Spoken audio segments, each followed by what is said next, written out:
Willie, we had to send him to the doctor. He's got a potential problem with his knuckle, so he may be out. Okay. And Jeremy and Ertl's out, so that's why I brought Dwayne in. I mean, you don't have enough spots to keep 3 deep at one position, so we had Dwayne here long enough that he knows what we're doing, so he'll be able to step in and play that spot. Did that happen in the game with Willie? And Yeah. what happened to Jeremy? Jeremy has a hamstring, and it's a lower hamstring, so we don't know how long he'll be. He did it in the third quarter. Willie did, but he's playing. He's such a warrior. But the surgeon will determine whether or not he's going to be able to play, and we're going on the assumption he won't be.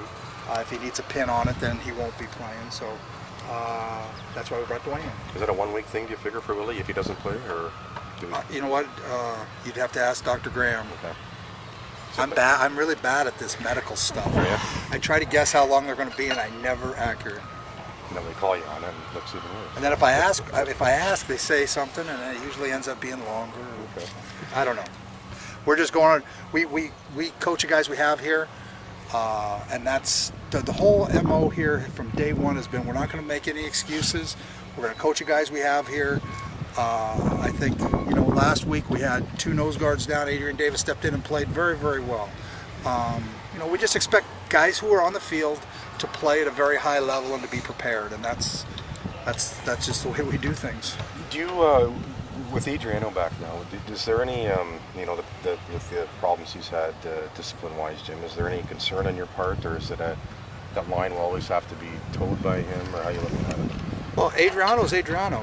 There's good, there's bad. You deal with, we're at work on a constant basis. He knows every time he does something that he's basically, I don't want to say betraying me, but he's hurting his entire team.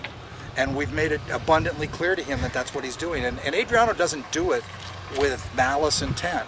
And he's got, we got to get to the point where he thinks prior to doing it, not as he's doing it, as he did the last one. As he was taking the guy down, he thought, God, I shouldn't be doing this. As he's opening the locker room door, I'm sure. Well, that was last year. So anyway, Adriano, he's very emotional. He is what he is, and he's a constant work where we understand, the positives and the negatives, and work with it. And like I say, his heart is in the right place. He wants to do the right thing, and we just have to keep at it. What does a focused belly then give you on the line this week? Well, it gives us a little more size.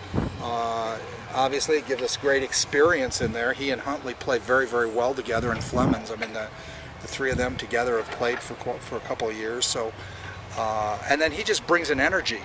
He brings a run to the ball energy that nobody else can do.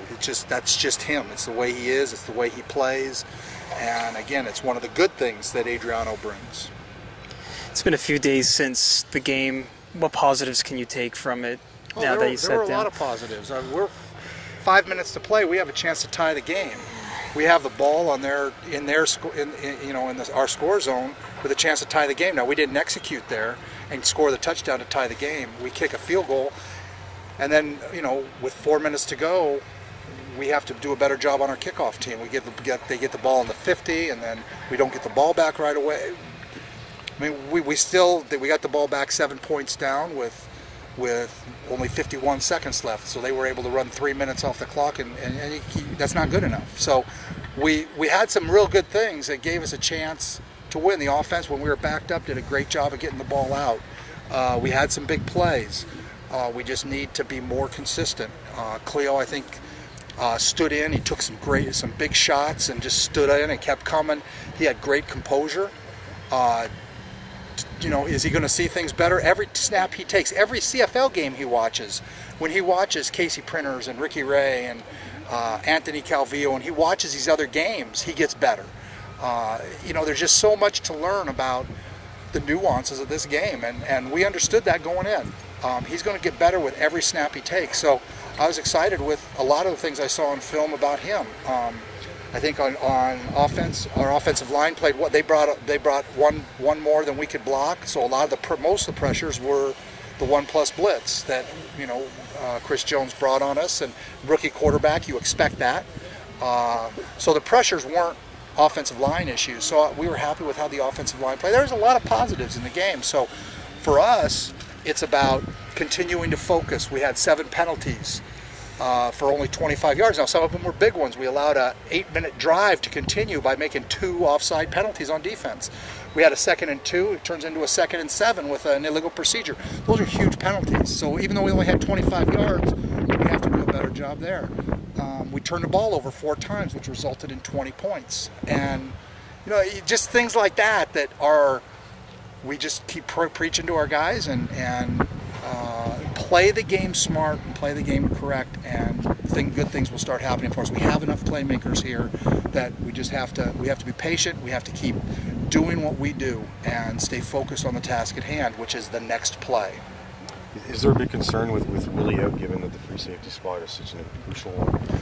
Oh, sure. I mean, the free safety is the guy who makes all the calls, and Willie's so good off the edge and in doing those kinds of things. So, sure, it's a concern. But in Dwayne Carpenter, we have the same kind of guy that understands what we're doing, and he's going to have to pick up the slack and step in and do it. Why didn't he work out for you the first time around in camp, Dwayne Carpenter? Well, we had three players there, and we just felt that as a veteran player, we just felt more comfortable keeping the younger guy, and he wasn't going to beat Willie out.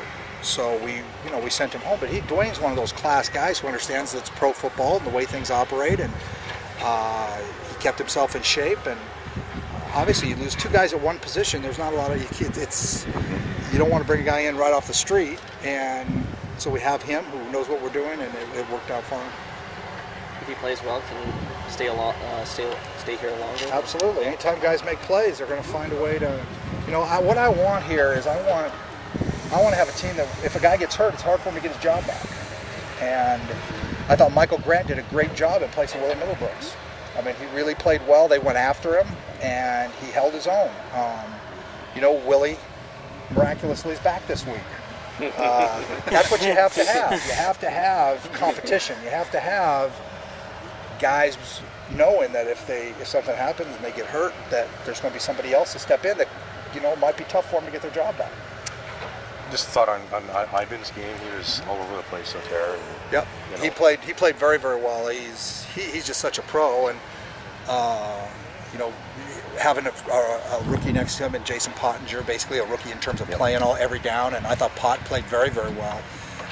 So those 2 guys held their own and made the kind of plays that we expect.